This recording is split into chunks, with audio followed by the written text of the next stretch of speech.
openbaar maak, dit wat ons nie van bewus miskien voorheen was nie.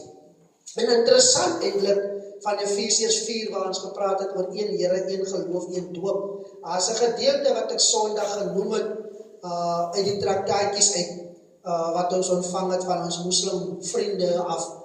En waar hulle skryf in die een traktaatjie dat Jesus is 'n legende. Hy's 'n groot legende. So hulle gee 'n erkenning vir Jesus dat hy 'n groot legende is. Maar die een traktaatjie wat uit en uit gaan oor waar hulle eintlik van Matteus, Markus, Lukas en Johannes as leenaars uitmaak, omdat hulle sê die 4 praat teen mekaar.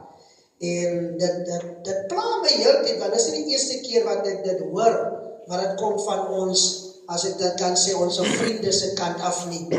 En ek praat, nou die dag terwyl ek bid, praat ek met die Here in my gebed, en ek sê, maar dis mos nie reg nie, en ek het my Bybel voor my, en terwyl ek my Bybel voor my het, bid ek, maar ek bly.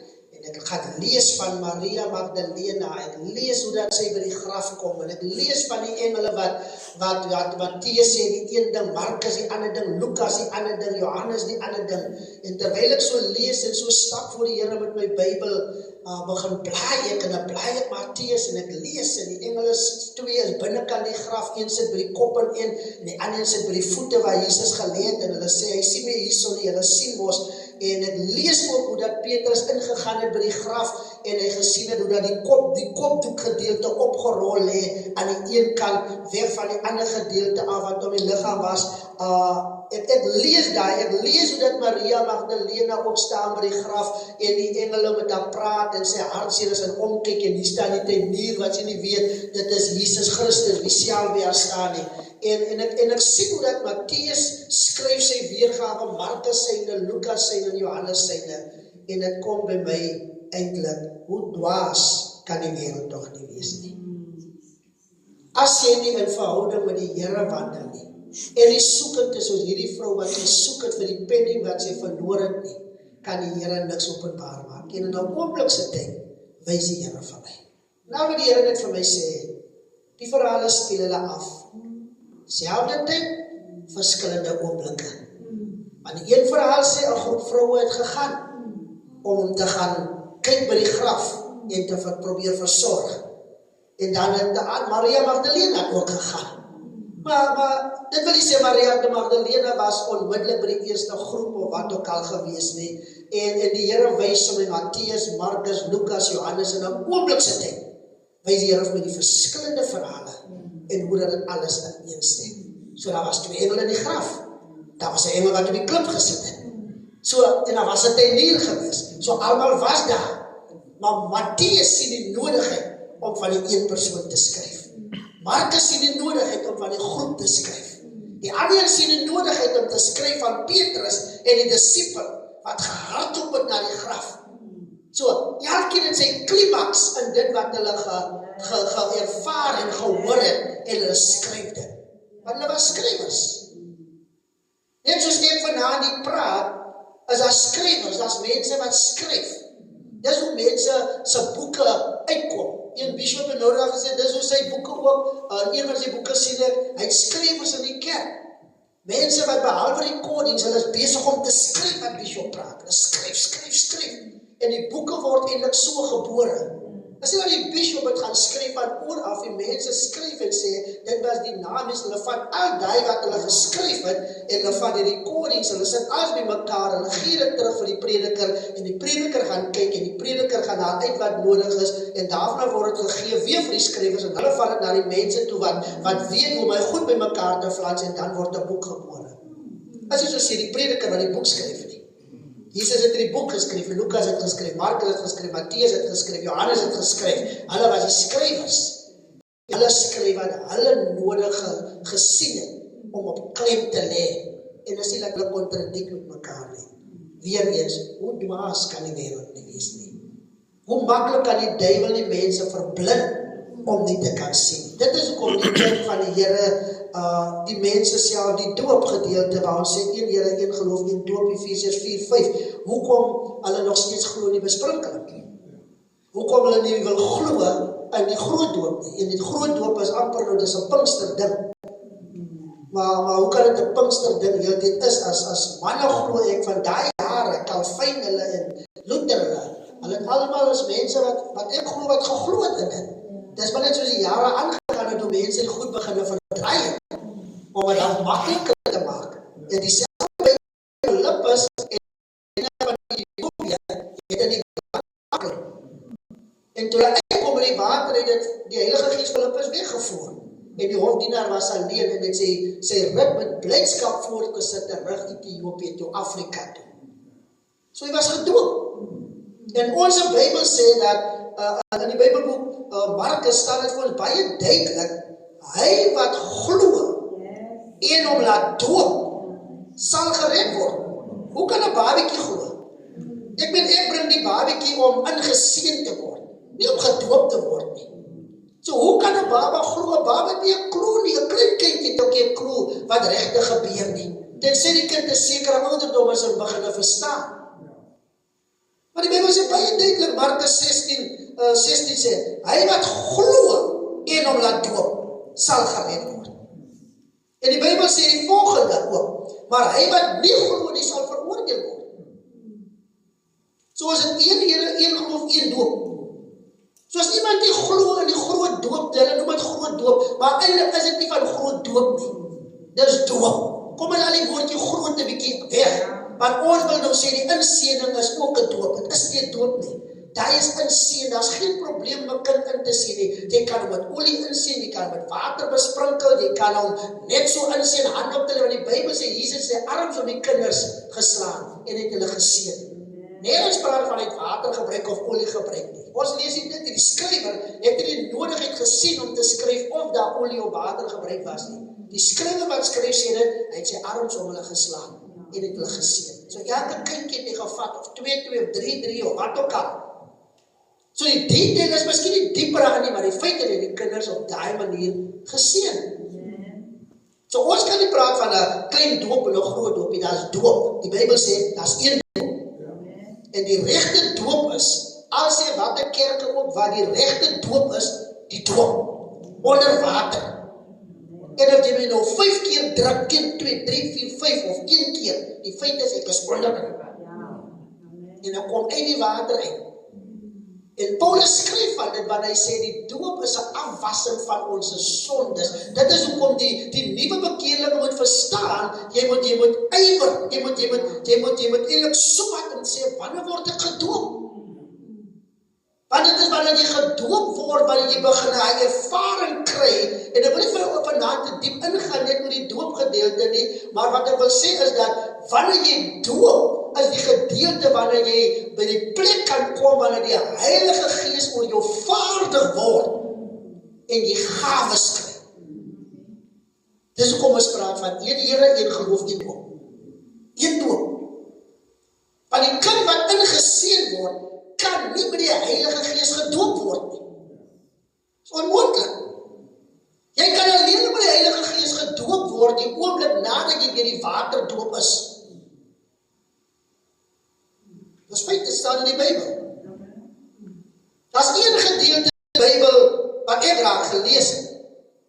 En ek lees gereeld hy gedeelte ook vir myself. En dis 'n gedeelte van Kornelius, miskien is daar ander gedeeltes, soos ek altyd sê, as iets raak lees, ons lees mos maar soos ons die tye in die lewe gaan, en dan kry ons openbaar ons sien dinge. Maar 'n gedeelte wat ek sien, waar die Heilige Gees op 'n volk val, voordat hulle deur die doop is in die geval van Kornelius in die Bybelboek Handelinge. Toe die engel aan Kornelius verskyn, sê die engel van Kornelius baie duidelik, hierdie gedeelte waar die engel hom op die amper soort van op die skouer kom klop en sê, pragtig man, die Here is trots op jou. Die Here het my gestuur, maar jy moet 'n man laat roep maar na jou toe kan kom, om vir jou die dieper dinge bekend te kom maak. Want jy verstaan nou, om die Here te dien, maar jy het nodig om die dieper goed te ken. En daar's iemand wat vir die dieper goed kan bekend maak. En hy moes van sy mense stuur om hierdie apostel te gaan haal. Soos ek dink van enige een kan net kom en vir jou goed so bekend maak. Die Heilige Gees spiek soms wie moet gaan. Dis hoekom hy Philippus spiek om die hofdienaar van Ethiopië te kry die eensame pad. Die Heilige Gees, daar staan aan die apostels en predikers, maar die Heilige Gees besluit, vir Cornelius is situasie, kan enige nie gaan nie. Vir sy situasie moet Petrus gaan. En die Heilige Gees deel saam met Petrus oor 'n spesifieke gedeelte waar Petrus hierdie gesig sien.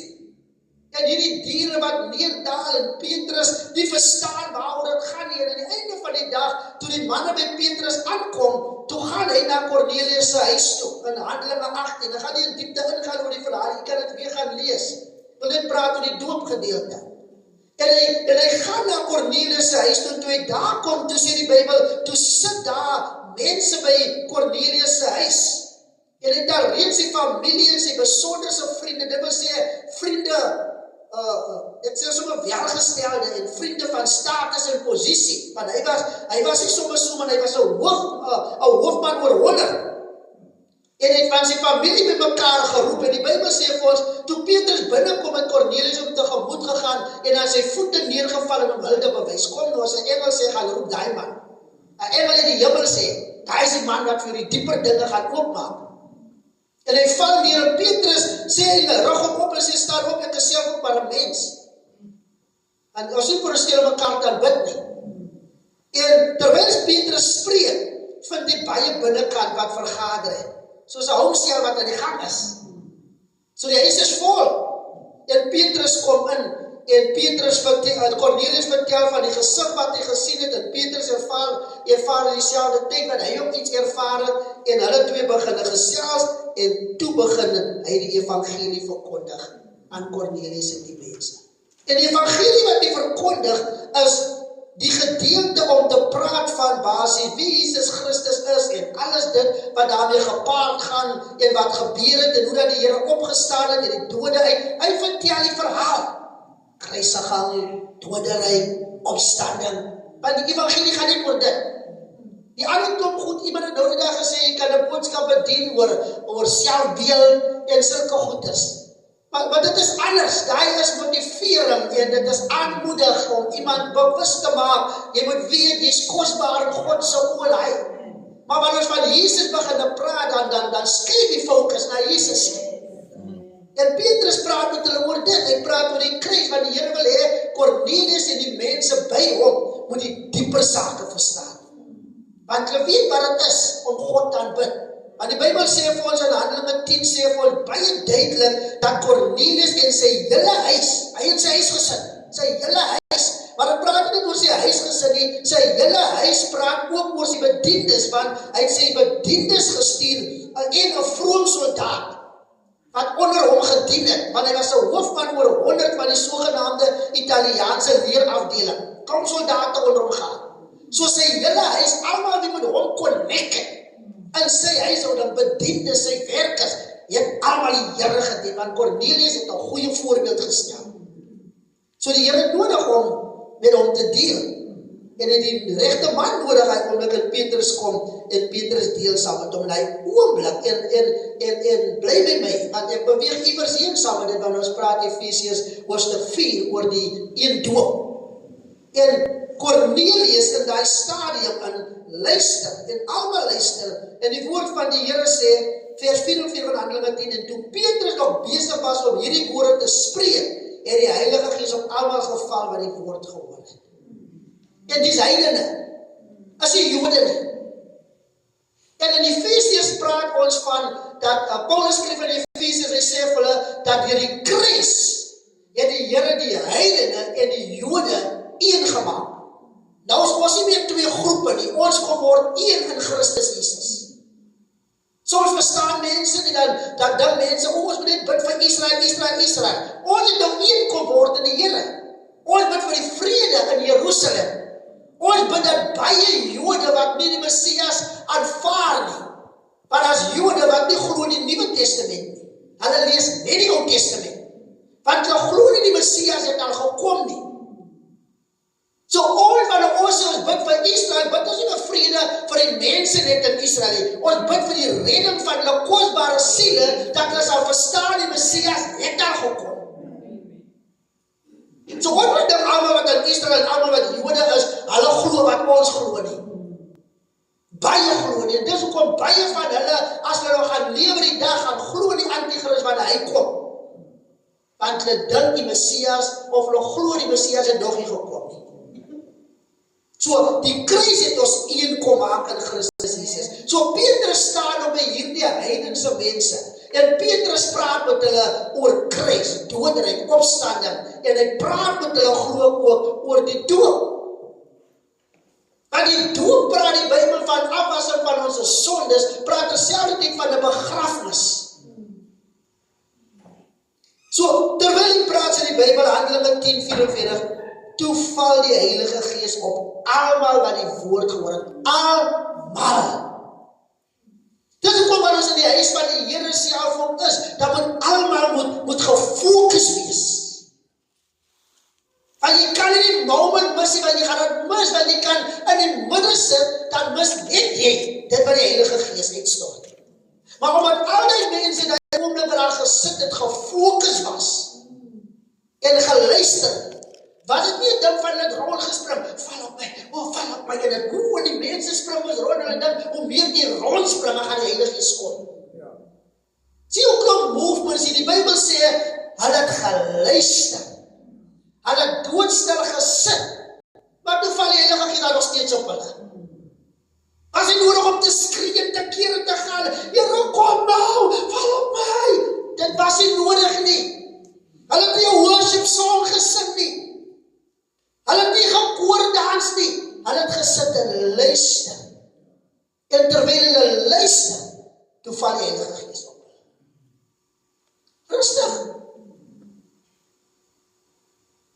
En die Bybel sê vers 45, en die gelowiges en die besnydenis, dis die Jode. Want 'n Joodse kind moet besny word, 8 dae oud en so meer besny word. Jesus toe hy op aarde gewandel het, hy moes ook besny gewees het. Want hy was in die Joodse kultuur gebore, tussen die Jode. So, hulle het die besnydenis van Handelinge 10:45 sê, die gelowiges en die besnydenis, almal wat saam met Petrus gekom het, was verbaas dat die gawe van die Heilige Gees ook op die heidene uitgestort is. So die Jode wat saamgekom het, as die eerste keer wat hulle dit nou sien, want die Heilige Gees het op die dag van Pinkster op die Jode geval. Dit was op die disciples, Jode, nie op heidene nie.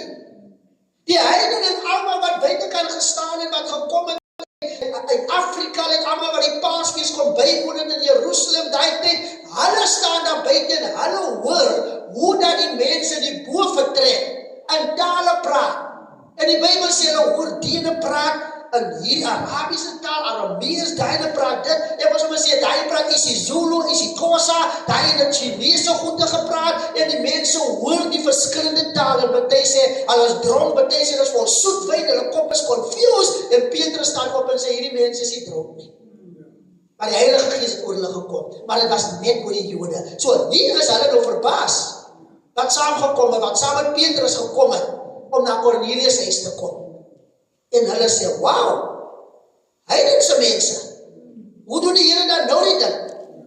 Die moes die regte saak, die is was fijn, die evangelie is alright, ons moes dit vir hulle bring.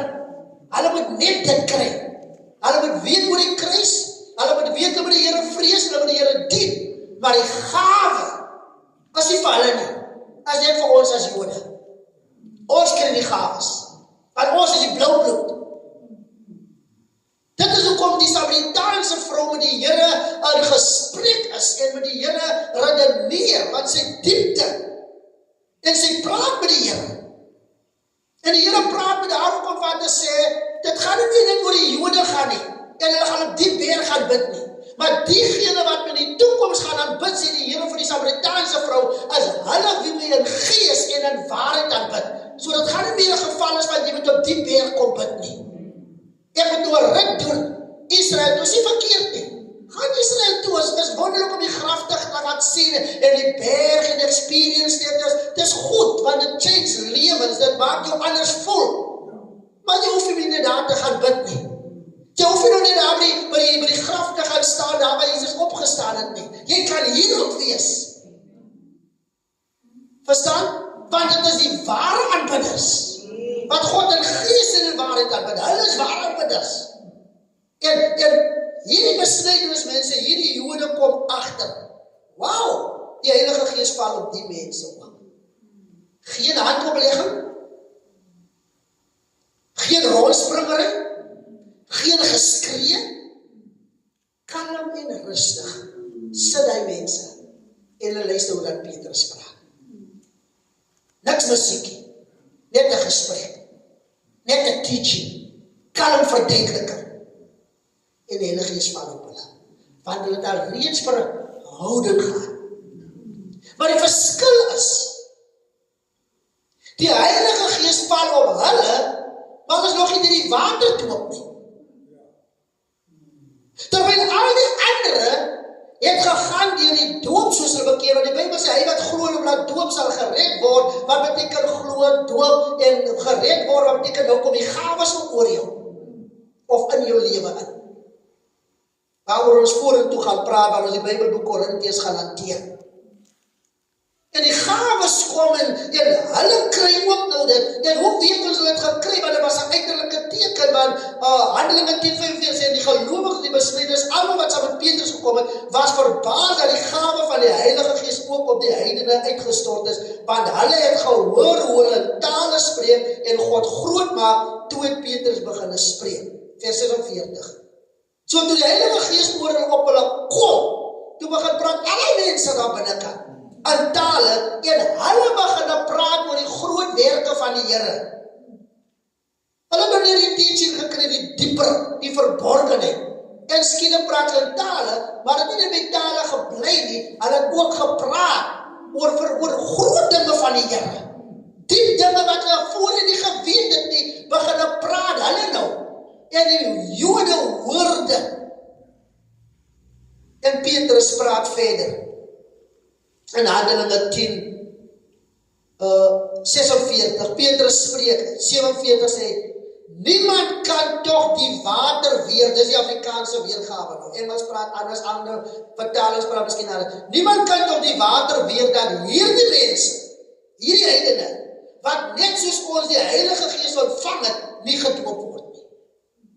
Hoekom is Petrus so oor die doop? Die mense het so klaar die Heilige Gees ontvang. Maar Petrus sê, fijn, hulle die Heilige Gees ontvang. Maar my broers in die Jode uit, julle het nou saam met my gekom, julle sien nou hier.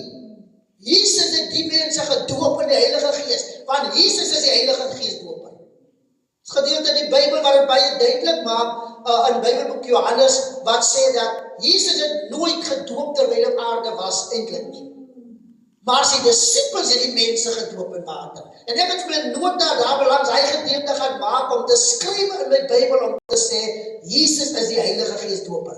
Dit is waarom hy nie self gedoop het nie, maar sy disciples het gedoop. Hulle doop met water. Maar Johannes die doper self ook, toe hy ook gedoop het altyd gesê, hy wat na my kom, is groter as ek. Johannes was voor Jesus gebore, maar Johannes sê, hy was eerder as ek. Hy was voordat ek gebore was hy maar daar gewees. So Johannes die doper erken ook dat Jesus Christus God eintlik is. Hy sê, hy was voor my. En hy gaan julle kom doop met die Heilige Gees en met vuur. Nie met water nie. Sy disciples doop met water. Maar hy doop met die Heilige Gees en met vuur. Die is nog by my dierbares. So hierdie mense sit met hierdie worsteling, nou hierdie Joodse mense, en Paulus moet nou hulle bring by oortuiging, wat nie so maklik is nie. Die gedeelte wat hy nou van praat is Johannes hoofstuk 4, as jy dit kan gaan kyk, op die tyd ook Johannes 4 vers 12 sê, alhoewel Jesus self nie gedoop het nie, maar sy disciples. So, nou moet die mense gedoop word. En Petrus moet eintlik nou die spanne oortuig, vers 48, en hy het beveel dat hulle gedoop moet word in die naam van die Here, toe het hom gevra om nog 'n paar dae te bly. Teachings is lekker. Teachings raak lekker wanneer jy begin ingaan in die woord en begin verstaan, want dan raak die woord nie boring nie.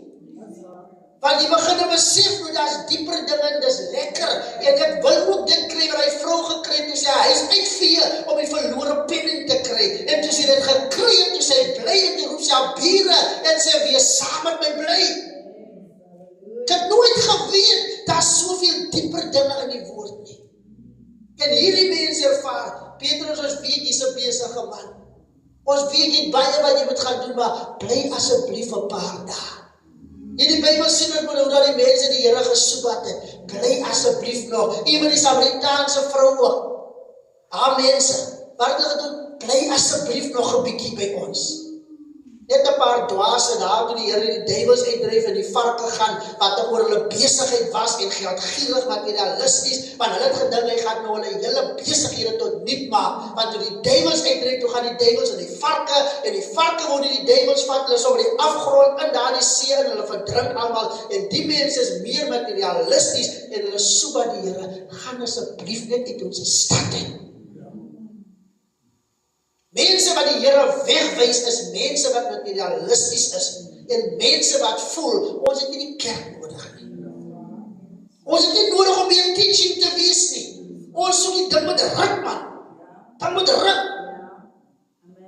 Maar hoeveel keer moet die ding ruk? Hebreë, die Bybel ook Hebreë sê Paulus, ons kan nie bly by die begin van die prediking aangaande Christus nie. Ons hou Pinksterdienste, maar oor die Pinksterdienste moet ons preek, maar die kerk is vol gelowiges en ons preek nou bekering, Pinksterdiens. Moes die kerkie al Pinksterdienste beweeg het na iets anders toe nie, na die dieper verborge dinge, dus dit wat Paul Petrus nou hier doen, saam met Cornelius hulle, om Pinkster dit te doen, sodat die Heilige Gees kan val, en mense wie nog nooit gawes gekry het, die gawes kan kry. Van die dag toe jy bekeer, wil ek nie sê jy het 'n gawe gekry, maar die Heilige Gees besluit, hoe doen, Jesus besluit, hoe doen hy dit? Sommige kan gekry, en agterna gedoop het soos Cornelius, maar het gebeur nie sommer nie. Van Jesus besluit hoe doen hy dit. Want hy is die Heilige Gees doper. Hy sit op sy troon en hy besluit of die ene reg is of die reg is. Sommige mense voel nee, ek wil die Heilige Gees ontvang, maar baie keer luister ons hulle. En ek wil nie bespotting maak, ek maak 'n voorbeeld as ek dit noem. En dan hoor jy Barabasanda Basiti. En dit is 10 jaar gaan dit weer hy stukkie. Nou as jy in tale praat, glo ek, elke taal het woorde wat verskillend is. Jy kan as die Barabasanda Basiti vir lewenslang praat nie, want vir my sê jy dit geleer by iemand, terwyl jy hoor hoe dat iemand praat, jy dit gekopie en nou praat jy dit ook, en iemand daarna jou kopie dit en praat dit, en jare later praat die hele kerk net dieselfde lentjie. Dis hoekom baie predikers van mense kan sê, praat agter my aan, kom hier so dat ek jou kan die Heilige Gees gee. Hy kan jou nie die Heilige Gees gee, kom hier dat ek jou help om in tale te praat. Hy kan jou nie help om in tale te praat nie, dis onskriftuurlik. Jesus is die Heilige Gees doper, hy gee tale. Hy gee dat ons kan praat oor groot dinge. Geen prediker, die maak nie saak wie is, die maak nie saak wat 'n mega church het, die maak nie saak hoe groot bishop of apostel is, die maak nie saak hoe hy redeneer oor die skrif nie. Niemand kan ons die Heilige Gees gee nie, niemand kan ons dit leer hoe om in tale te praat. Niemand. So iemand kan nie Mr. Superman wil wees en sê, kom, laat ek jou die Heilige Gees gee en so nie. Hoe weet jy, Jesus gaan ek nou doop met die Heilige Gees? Die anointing kan jy voel oor jou lewe, maar hoe seker is jy met die hand oplegging, dat die persoon van wie jy nou gaan bid, gaan die Heilige Gees ontvang? Hoe seker is jy?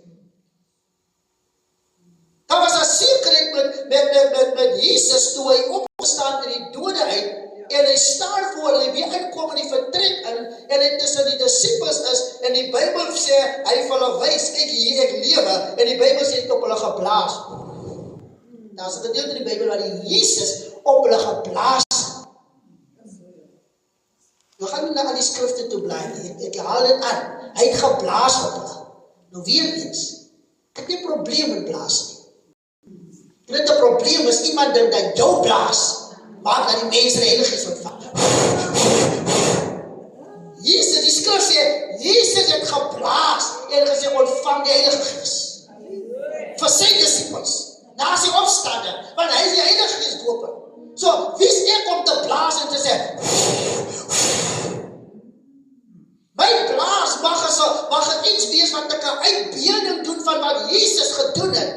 Maar my blaas kan niemand laat omval.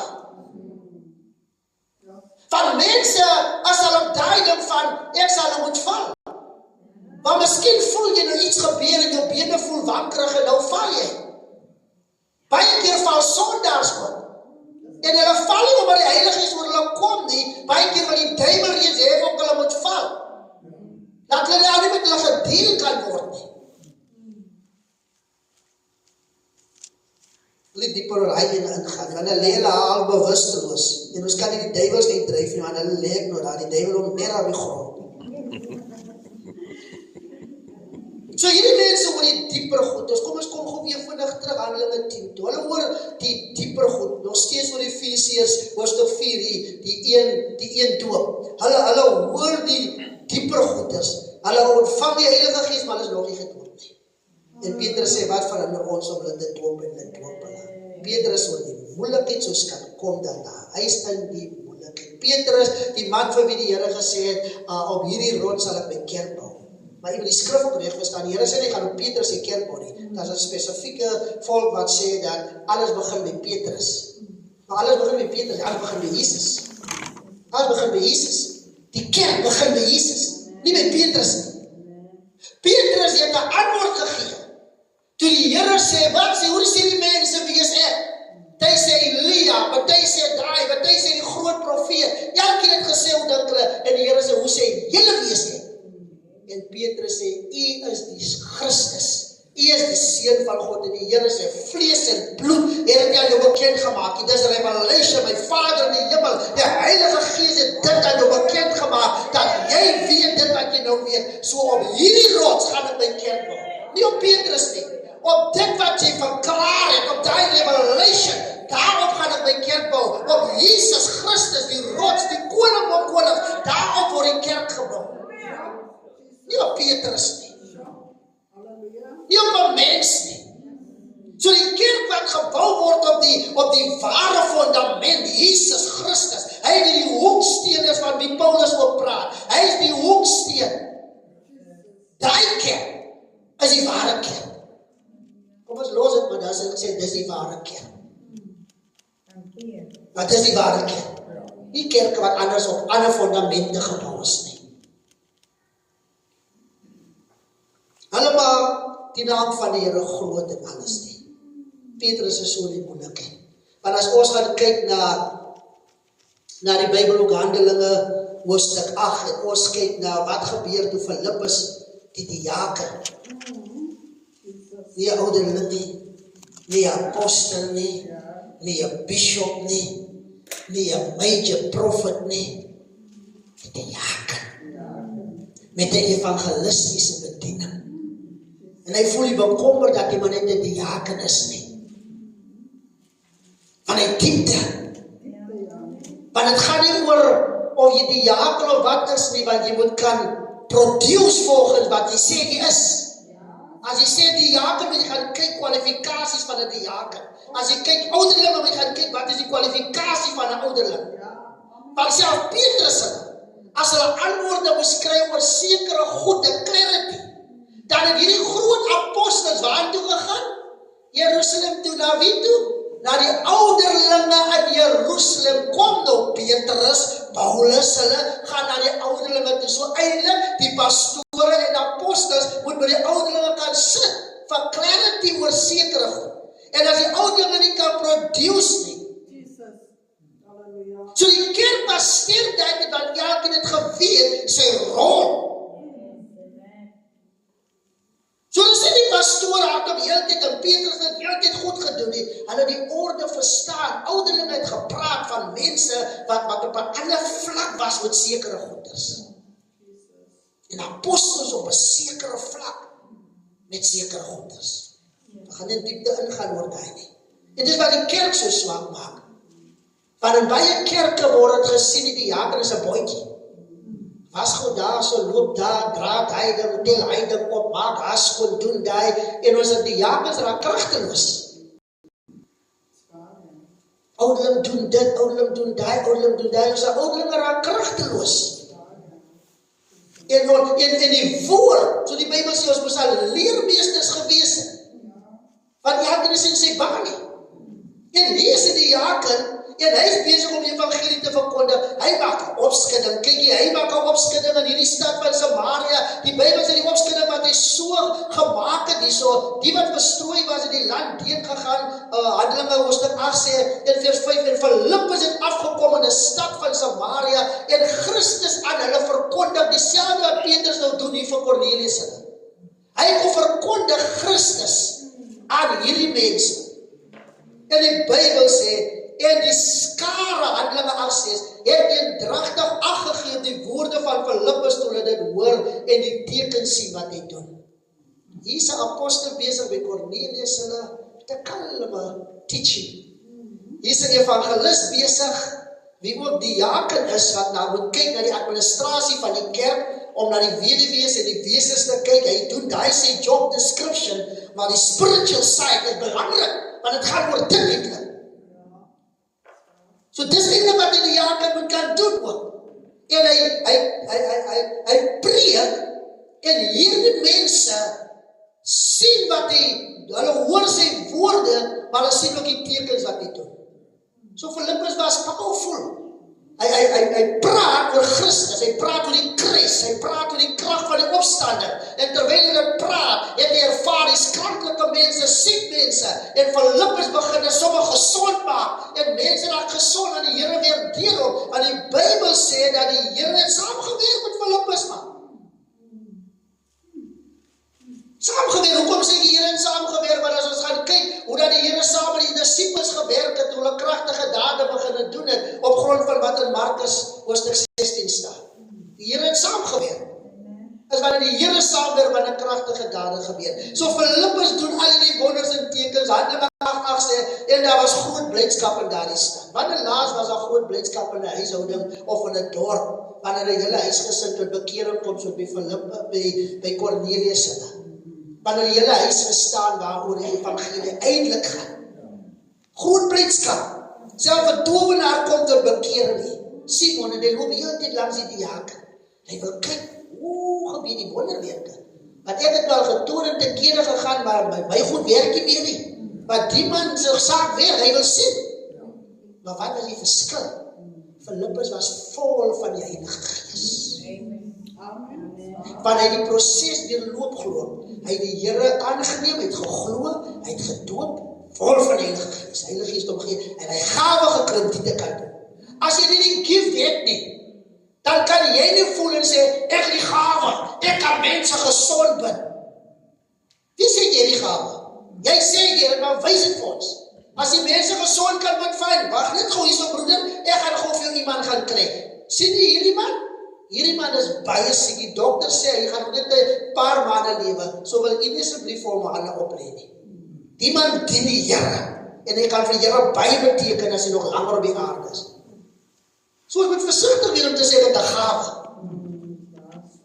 omdat ek wil kwaai wees. Ek wil nou voel ek is die ou in die stuk. Wys jou gawe, wat wil jou gawe sien? Wat is jou gawe? Wat die Here jou gegee het. En as jy nie 'n gawe het nie, dis nie 'n skande nie. Dit beteken dat die Heilige Gees het nog nie oor jou gekom nie. 10 jaar by die Here, maar die Heilige Gees het nog nie oor jou gekom nie. Hoekom nie? Want jy nog nie diep ingegaan nie. Jy het nog jou gees oopgestel om in kalmte en rustigheid toe te laat dat die Heilige Gees jou bedien. Wanneer dat teaching self uitgaan nie.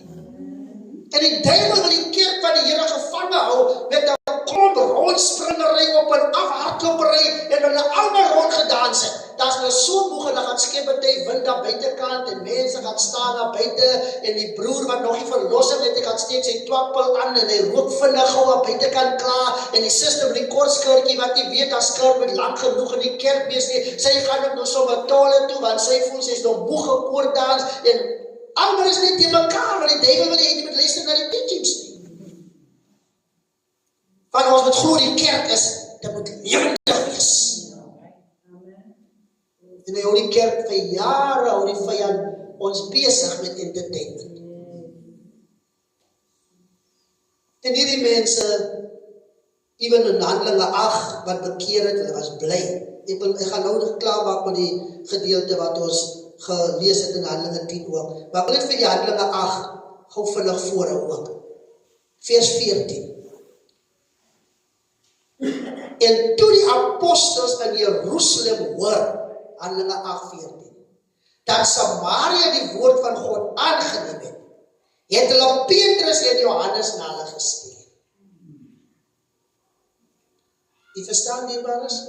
Hulle Petrus en Johannes na hulle gestuur. Was nie 'n probleem om hulle te stuur nie. Want Petrus en Johannes was afgesonder vir die Jode. Paulus, toe hy na die Here toe kom, was Paulus en Barnabas afgesonder vir die heidene. So hierdie tweetjies het nie probleem om te gaan en nou vir die mense te gaan bid nie. Easy. Hoe kan dit bekeer? Waar die mense praat en die mense is besig en alles die, nee, hulle praat nog nie tale hierso nie. Hierdie mense weet alles. Hulle het afgekom, vers 15, Petrus en Johannes, en vir hulle gebid, die mense in Samaria, dat hulle die Heilige Gees mag ontvang. So wat het gebeur? Hulle het bekeer, hulle is gedoop. Filippus het al die jobbies op mekaar gedoen. As het nog kans om te wag vir die hele kerkraad om te kom, ons gaan nou 'n spesiale diens hou nie. Filippus doen sommer die job want hy is daar. Alles word gedoen. En nadat hulle gedoop is, kom die apostels, die twee, en hulle kom bid vir die mense. So hoekom bid hulle? Want bid, gebed is kommunikasie met God. So hulle bid tot die Here en sê, Here, daar's 'n belofte. Hy wat glo om laat doop sal gered word. En Here, U is die Heilige Gees doper. Doop hierdie mense, want hulle het gawes nodig. Hulle sien wat Filippus vermag dat hulle kan sien. Is nie net Filippus wat dit kan doen nie. Van hulle kan ook die gawe kry. Maar die Bybel sê wel die Heilige Gees gee aan ons soos hy wil. Wat ons nodig het, hy deel uit. Wat 'n gawe jy altyd moet kry. So almal kan mos nie as ons die liggaam is, almal kan mos nie gesond maak nie. Dit is daar. Almal is mos nie profete, die Paulus sê ons wil hy sal graag wil jy almal moet profeteer. Maar dit is nie altyd almal wat kan profeteer nie. So daar's verskillendes. So hier bid hy en die Bybel sê vers 16 van Handelinge 8. Want hy, wie sê hy, Heilige Gees, het toe nog op niemand van hulle geval nie. Maar hulle was net gedoop in die naam van die Here Jesus. Dis 'n bewys. So daar's 'n doop wat moet gedoen word. Hulle bekeer is gedoop. Maar die Heilige Gees doop vir Jesus Christus, wie sit aan die regterkant van God die Vader, hy het hulle nog nie gedoop nie. Hy wag. En hy kyk die besigheid. En hy sien hoe dat hierdie towenaar Simon ook loop om te kyk wat gebeur hier. En die Heilige Gees glo Jesus is excited om te weet, hier gaan nou 'n ding gebeur dat Simon die towenaar, hy ken mos die toekoms, gaan desire om te hê wat die ander sê. Hoekom kan Simon die towenaar agterna die kry onmiddellik hierdie gawe nie? Kom ons lees. Want hy het toe nog niemand van hulle geval, maar hulle was net gedoop in die naam van die Here Jesus. Handelinge 8 vers 17. Hulle het hulle toe die hande nadat hulle gebid het. Is dit gekom gesê, ontvang die Heilige Gees, ontvang die Heilige Gees. Hulle het eers gebid. Vra die Here, seën hierdie mense. Doop hulle in die Heilige Gees. En toe, en die apostels, want op daai stadium was hulle die eerste groepe wat regtig beweeg. En hulle het saam die Here gewandel, Petrus en Johannes. So hulle hand opleg, moet ons nie verwar, met ons kan verenig en hulle hande opleg, en hulle sal die Heilige Gees ontvang nie. Dis nie nodig net vir hand opleg nie, maar hier is 'n rede hoekom hulle moet hande opleg. Want die mense moet glo ook in die bedieninge. Daar's apostels. So ek glo Filippus en hierdie mense laat verstaan, dat die manne wat nou kom, het saam met hierdie Christus gewandel. Die Christus van wie ek julle nou vertel het. Hulle het saam met hom geëet, hulle het saam met hom op toer gegaan, hulle het dorpe besoek saam met hom. So hierdie manne is nie sommer gewone manne wat kom nie. So daai mense wat daar staan, vir hulle is dit, ek dink kom nou, as 'n VIP persoon inkom in die wêreld altyd hierdie sangers en hy, hulle wil net aan die persoon tog vat. So vir hierdie mense dit nou, hulle staan nader, vat net aan my, hulle hande op my lê, maar hulle verstaan, is nie ons nie. So die hande word hulle opgelê dat hulle die Heilige Gees mag ontvang.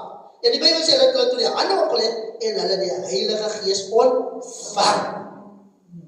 Petrus en Johannes gee nie die Heilige Gees van hulle nie. Hulle lê hulle die hande op, maar die Heilige Gees, Jesus, doop hulle met die Heilige Gees.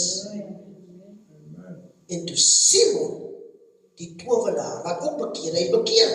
Handelinge 8 vers 18, hy is bekeer. Hy is ook gedoop.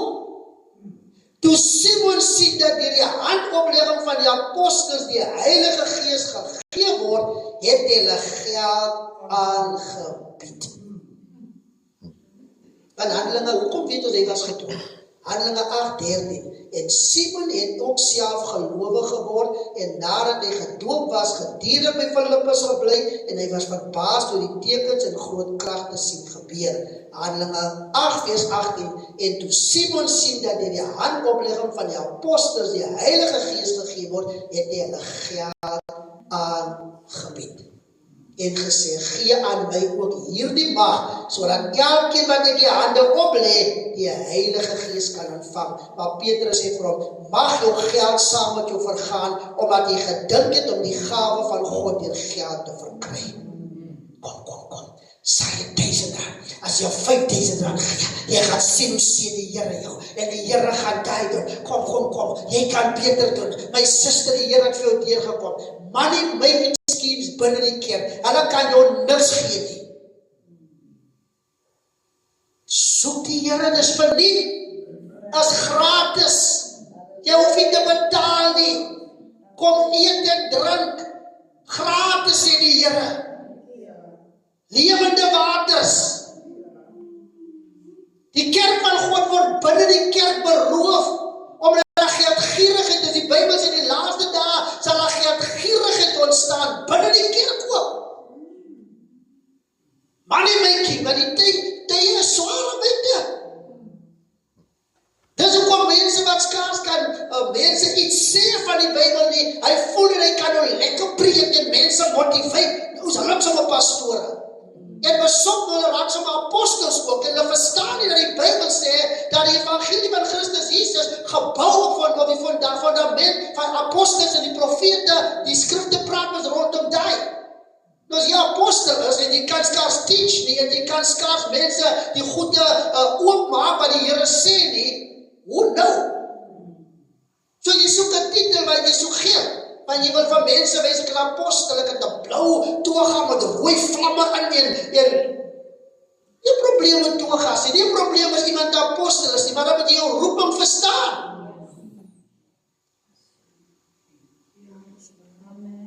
En ek kan môre staan vir die kerk sê ek wil nou apostel wees, sê almal ek is nou apostel. Oormôre sê ek nee, want ek is nou fyn, ek dink ek moet nou profeet wees. Ek gaan my kerk so confuse, want die mense wat later nie weet wat om my te noem nie. Pastor moet ek nou van pastor sê, moet ek nou sê pastor apostel. Of moet ek sê papa daddy apostel. Of pastor moet een pastor onder u, moet ek nou sê grandpa apostel. Dit is goed dat ek buiten die kerk aangaan. En dit is hoekom die ministers, ek is persoonlik, en dit is my persoonlijke opinie, ek bid nie teen goed wat ek nie die kennis heeltemal van het nie. Soms is dit die Here se plan om die kerk ook te shake. Maar as die minister sê ons moet die kerke reguleer of wat ook al wetgewing toepas in Suid-Afrika oor die kerke, sou nie. En as ons vervolg moet word vorentoe, sou nie. Want Jesus sê ons sal vervolg word. Maar miskien moet ons reguleer word. Miskien moet ons 'n bietjie begin hoor, jy moet inskakel in 'n groter kerkbody.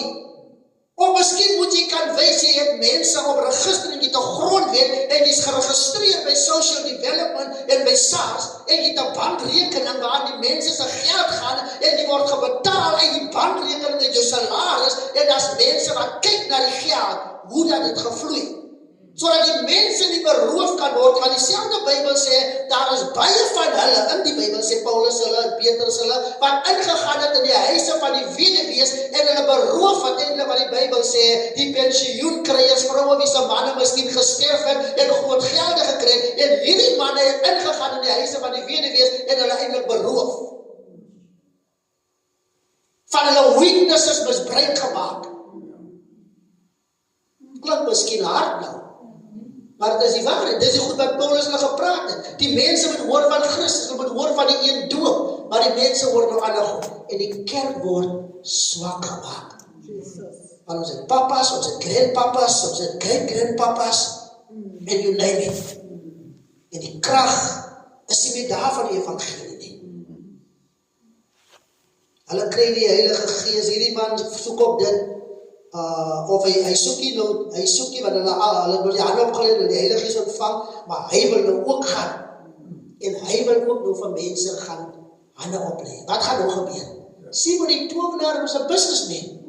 Hy was daar gesit, as een van die godsdienstige mense kom, en die problems was heavy raak, ons kry ons, nou nie maar na die diepte, maar net 'n voorbeeld, dan het die mense ons nog gegaan, en na die Sangoma toe, en pastoor het al gebid, ouderling het al gebid, die biddiensister het al gebid, die intercessors het gebid, en het lyk die Here kom nie deur nie, maar die Here vat sy tyd, so ek gaan maar nou na die Sangoma toe. As gelowiges wat dit doen. Die later hoor ek op praat loop, en sê pastoor, ek gebruik maar nou Jace-vloed om my te was, en ek smeer maar nou die goedes aan my deurkosyn, en so, dan weet ek, sal nie, jy wel weet tovenaar, so ek gaan nog dieper ingaan. So die hele ding is, hy soek eintlik dit, want sy mind is reg, hy wil nog geld gaan maak. Hy wil na die mense toe gaan en sê, ontvang julle gees, ontvang julle gees, ontvang julle gees. So ontvang sê, sien ek in jou gejaar, nou moet jy na my kyk. En Paul Petrus sê, vir hom mag jou geld sal jou vergaan, om hy gedink het, om die gawe van God deur geld te verkry, Handelinge 28. It's not a money-making business. Ons kan nie mense met die Heilige Gees doop nie, net Jesus kan dit doen. Ons kan nie sy plek inneem nie. Ons kan nie sy plek inneem nie. Ons maak klaar met dit wat ons gelees het. Die heidene ontvang die Heilige Gees, maar is nie gedoop met water nie. Paulus sê, wat verhinder ons om hulle nou te gaan doop? Cornelius, hulle was reeds in verhouding met God, hulle het reeds geglo, daai deel is klaar. Die ander twee is nie klaar nie, die doop in die Heilige Gees. Maar hier kom Jesus, en voor hulle nog enige iets kan besluit, doop Jesus sommer vir Cornelius in die Heilige Gees. So Jesus kom eintlik, en hy sit sy stempel om te sê, he changed die hele kring. Sien nou neem nie vir julle as jy kan nie. Want die kruis het alles met mekaar gekom. Jode en Grieke, heidene, het een kom word in Christus Jesus. Ons is nou one body. Ons is nie meer twee groepe mense nie. Julle is nie meer die blou bloed nie. Ons is nou saam met julle. En die belofte wat die Here vir Abraham gegee het, wat ons in die Bybelboek Galasiërs hanteer het, daai belofte is nou vir ons ook. Want ons is nie meer vreemdelinge nie, ons het nou naby gekom. Ons het by die kruis uitgekom. En Handelinge 11 so hartseer, vat hulle van Petrus aan. Bybel sê Handelinge 11, en die apostels en die broeders wat in Judea was, het gehoor dat die heidene ook die woord van God aangeneem het. En toe Petrus opgaan na Jerusalem, en die wat in die besnydenis was, met hom getoos. Die Jode het getoos saam met hom, en gesê, by onbesnede manne het jy in die huis gegaan en saam met hulle geëet. Heidene. Mense, jy weet mos, ons Jode het die gemeenskap met die heidene nie. Dis hoekom die Samaritaanse vrou, ek like die vrou, hulle wil net preek van hoe sleg sy was, hulle weet skaars wat regtig gebeur het van die klomp manne wat daarmee gepraat oor was nie. Maar hierdie vrou het diepte. Die Jode het die gemeenskap nie. Sy het 'n diep gesprek met die Here, en hier sê hulle, hoe gaan eet jy saam met die mense? Maar Jesus kom wys toe by hy put sit, en hy vrou kom daarso. Sê die Here, die ding werk anders man. En hierso sê hy, en Petrus het begin vir die loop van die saak het ingeset en gesê, Handelinge 11:4. Ek gaan nie weer alles lees nie, hy vertel in die verhaal wat gebeur het. Cornelius, die engel wat hy gesien het, hoe dat hy homself in die boventrek was, hoe honger hy was, die mense was besig om kos te maak, en hy kon nie daar wag vir die kospot om klaar te maak nie. Baie van ons voel ons so na Sondagdiens, as my vrou besig is, dan vra, maar dan sê my vrou, ek gaan maar so lank gou kamer toe gaan. Nou Petrus het hy gevoel, Hy wil jy binne staan, en dan moet hy aan, okay, wanneer maak die mense klaar? Hy is so honger, en is in die boven vertrek, en toe kry hy visioen. Toe sien hy gesig. En die Here wys aan hom, en hy vertel vir hulle alles dit. En in Handelinge 11:15 sê hy vir hulle, en hy moet hom nog verdedig. Hoekom het jy heidene gedoop? Hoekom het jy saam met hulle geëet? En Petrus sê, en toe ek begin spreek, Handelinge 11:15, het die Heilige Gees op hulle geval, soos ook op ons in die begin. So wat met ons gebeur het, in die boventrek, het presies met Cornelius en met hierdie heidense mense gebeur. Handelinge 11:16, en het die woord van die Here onthou. Petrus onthou wat die Here vir hom gesê het. Hoe hy gesê, Johannes het met water gedoop, maar julle sal met die Heilige Gees gedoop word. Handelinge 11:17, as God dan aan hulle dieselfde gawe gegee het, soos aan ons, wat in die Here Jesus Christus geglo het, wie was ek dan, dat ek God kon verhinder? Handelinge 11:18, en toe hulle dit hoor hierdie Jode, het hulle geswyg en God verheerlik en gesê, so het God dan ook aan die heidene die bekering tot die lewe geskenk. Hier begin alles eintlik by Cornelius se huis, van die apostel wat die leiding neem nou in die kerk, Petrus, kom nou en maak vir hulle oop en sê, ek sou miskien toe ek klaar gepraat en uitgestap het, en nog getwyfel het, om die mense te doop in water. Maar wie is ek, o Petrus? Toe ek sien dat hierdie Jesus met wie ek gewandel het, hierdie mense doop met die Heilige Gees, en toe ek sien wat gebeur, en hoor hoe die mense in tale praat, en oor God se groot dade praat, toe dink ek aan die dag van Pinkster, hoe dat die Heilige Gees ook oor ons gekom het, en ons in tale gepraat het, en nou weet ek, Petrus skryf ons hierdie gedeelte, Paulus skryf ook, dat die Here is geen aannemer van persoon nie. Die oppervlakkige begin van die Here, dan aannemer van persoon praat oor die ander goed is. Ja, ek is maar net soos ek is, jy is maar, ja, jy diepte, maar God is nie aannemer van persoon nie. Nee, praat nie, hy is die plat, basic oppervlakkige deel. Dit gaan oor die. God is geen aannemer van persoon nie, want ons wat by die Here uitgekom het as heidene, ons is net so geregtig om die gawes te ontvang uit die hand van die Here. So niemand kan vir ons kom sê, omdat ons die Jode is nie, ons kan nie ontvang nie. Hier wys die Bybel vir ons kan. En dit is hoekom die Jode wat nie glo in die Nuwe Testament nie, hulle glo nog, hulle is die blou bloed. Hulle glo hulle die brood. Hulle glo hulle dien God die Almagtige. En Jesus is vir hulle niks nie. Hulle glo presies soos die ander glo. Jesus is niks vir hulle nie. Hy was ook maar net 'n profeet. Maar hy is nie die Messias nie. Hy is nie die legende nie. Ons wag nog vir die Messias wat gaan kom daar by die Oospoort. Hulle wag vir die Antichrist. En hy gaan kom. En hulle gaan hom aanbid. Maar ons weet die Messias het gekom. Handelinge, Efesiërs 4, dit maak klaar. Net om te lees weer. Efesiërs 4 sê, ek vermaan julle dan ek die gevangene in die Here, om te wandel, waardig die roeping. So ons hoef nie minderwaardig te voel die dierbaar is. Waarmee julle geroep is. Met alle nederigheid en sagmoedigheid, met lankmoedigheid, terwyl ons mekaar in liefde verdra. En ernstig strewe om die eenheid van die Gees te bewaar. Deur die band van vrede. So as gemeente moet ons lief wees vir mekaar verdra, vrede het onder mekaar. Want dis al hoe die Heilige Gees kan oor ons kom. As daar unity is, wanneer ons kan sit kalm soos Cornelius hulle gesit het en luister, want daar was unity. Almal het gesoek na die Here. Toe kom die Heilige Gees. So God kan die hele kerk op een diens, kan God ons almal bedien. En kan die Heilige Gees oor ons kom. Maar daar moet vrede wees onder ons. daar moet eenheid wees, eensgesindheid. 'n goeie band, goeie verhouding moet daar wees. Van die Bybel sê in Efesiërs 4:4, want dit is een liggaam en een gees. Soos ons laas gesê, ons het mekaar nodig. Ons moet nie dink ek is beter as die ander een nie.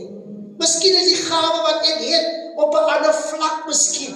Die gawe wat jy het op 'n ander vlak. Maar ons moet nie neersien op mekaar nie. Die wat sterker is met hulle wat swak is, ja, hulle ondersteun. Stuur hy WhatsApp. Maak kontak. Vrou gaan dit. Moet nie die kerkdiens op 'n Sondagoggend oop om nou vir almal te wil vrou gaan dit en hoe gaan dit met jou en so dit is chaos na kerk baie kere. Vra vir iemand die weet. As die kerk uitkom, gaan uit en gaan huis toe. Of gesels buitekant met iemand, maar moet niemand ophou nie. Stel belang in mekaar. Bel. Daar op by iemand sy huis en sê, weet nie, ek gaan nie ophou nie, ek het onverwags gekom. So ek het net gekom om te kom hallo sê. En ek wil net 'n kort gebed saam met u doen, want hy is my suster, hy is my broer, ek het gedink aan nie. Ek gaan huis toe, as dit klaar is. Tensy die persoon wat so sê, bly nog aan het. Maar kom ons stel regtig belang in mekaar. Sodat dit is een liggaam en een gees, Efesiërs 4:4, soos julle ook geroep is in een hoop van julle roeping. Een Here, een geloof, een doop. Een God en Vader van almal, wat oor almal en deur almal en in julle almal is, dis ons almal is. Maar aan elkeen van ons is die genade gegee volgens die mate van die gawe van Christus. Daarom sê, en ek gaan net die verse lees, die Hebreërs tot vers 16. Toe hy opgevaar het in die hoogte, het hy die gevangenes gevange geneem en gawes aan die mense gegee. Maar dit, hy het opgevaar, wat beteken dit anders as dat hy ook eers neergedaal het aan die onderste dele van die aarde? Daarom kan ons nie die dienste mis nie, want anders verstaan ons nie wat pastorie lees nie, want dan gaan hy uitbrei nie. Wat is ook dat hy eers neergedaal het in die onderste dele van die aarde? Hy wat neergedaal het, is dieselfde as hy wat opgevaar het, bo kan al die hemele, sodat hy alles tot volheid kan bring.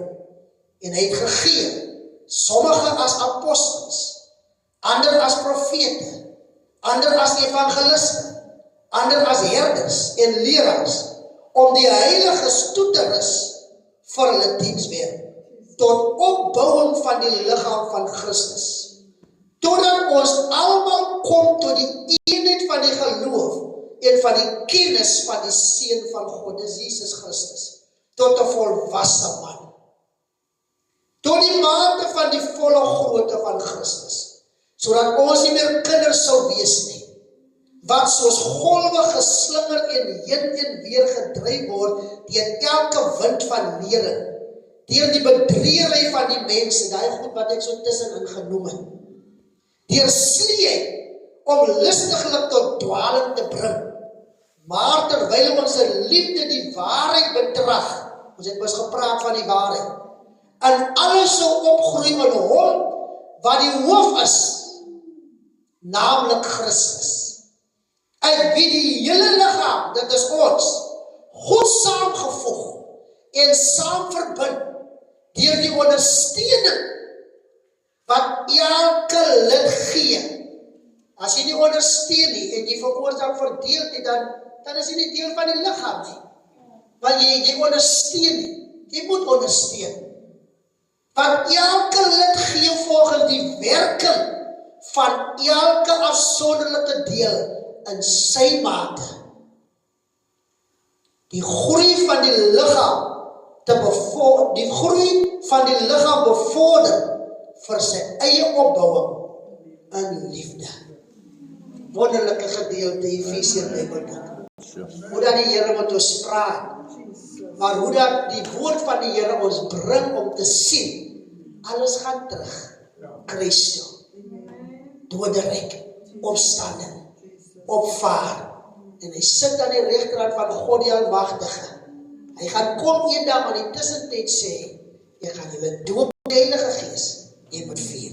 Die broers, kom ons bid vanaand saam en ons vra die die Here. Dat die Here sal gee dat dit wat ons vanaand gepraat het, dat die Here sal gee dat in ons gees sal bly, en dat die Heilige Gees die naprediker sal wees, ons sal bedien, sodat ons gereed kan wees in hierdie tyd, terwyl mense amper maar soos tradisioneel sê, ons is op die tyd, en dit is op die dag van die 40 dae wat op die aarde gewandel het, en ons wag nou vir die tyd wat in hemelvaart gaan wees, op die dag, die 14 Mei op my birthday, miskien is dit nog die wegrape my dag, ons weet nie, maar die 14de Mei is hemelvaartdag, en daar die hemelvaart, dan berei ons voor weer van Pinkster, en die kerk het gekom in 'n routine, maar die kerk nie die chaos, want dit gaan die kerk weer sterk maak. Dit gaan maak dat ons by plekke instap en dinge gebeur dit. En ons soek daai. En ons wil vanaand bid vir dit en sê, ons sal minuut oor, so 5 minute oor 8:30. Maar kom ons gebruik so 3 minute net vir dit. Want elkeen van ons bid tot die Here en sê, Here, bedien my vanaand. Ek begeer, Here. Ek weet nie, as u die Heilige Gees al ontvang het, sê, dankie Here dat ek ontvang het, maar wil u die vlammetjie wat so klein bietjie donker kon word, het, Here, want u sê, u sal 'n dowwe lamp en sal u nie uitblus nie. Wil u gee, Here, dat hy vuur, hy lamp, weer 'n bietjie dat dit brand, dat hy gawes wat u my reeds gegee het, ook met die Heilige Gees gedoop was, dat dit weer sal na vore kom. En as u onseker is, dat u ervaar, u het nog nie ontvang nie, is nie om skaam te wees nie. Want hierdie mense moes wag, toe die apostels gekom het. Dis ander wat maande miskien moes wag. Dis ander wat miskien jare wag, maar die Heilige Gees wil hê jy moet verstaan. Dit wil sê, jy gaan nie help nie, as jy nog nie die Heilige Gees ontvang het nie. Want Cornelius, as hy moes gesterf, en die Bybel sê, hy was vroom en opreg. En die engel het in hom verskyn, so hy moes sterwe, dan sou hy gegaan het, na Jesus toe. Die man aan die kruis, was hy gedoop. Het die Heilige Gees ontvang? Hy was nie gedoop nie. Maar ons weet nie, die verhale word nie geskryf dat hy miskien die Heilige Gees ontvang het op die kruis nie, want Jesus is die Heilige Gees doper. Kom dan. Dis hoekom om die Heilige Gees ontvang so belangrik is, en ons wil vanaand net vir die paar minute net bid en sê, Here, as ek nog die Heilige Gees ontvang het, of ek is onseker, ek weet nie wat vanaand kan gebeur nie, maar u is die Heilige Gees doper. U tyd is die mense se tyd nie. Ons tyd is ook die Here se tyd nie. As ek vanaand, ek is klaar gedoop in die water, Here, as ek vanaand die Heilige Gees moet ontvang, Here, laat dit so wees. As dit by my moet wees, soos in die geval van Cornelius, maar daar was 'n rede by Cornelius, dit was net so dat die Jode kon sien, dat die heidene moet ook gedoop word, en hulle kan die Heilige Gees ontvang.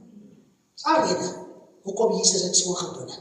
Hy hoef dit nie wees so te doen nie, want die punt is klaar bewys in die Jode. Amen.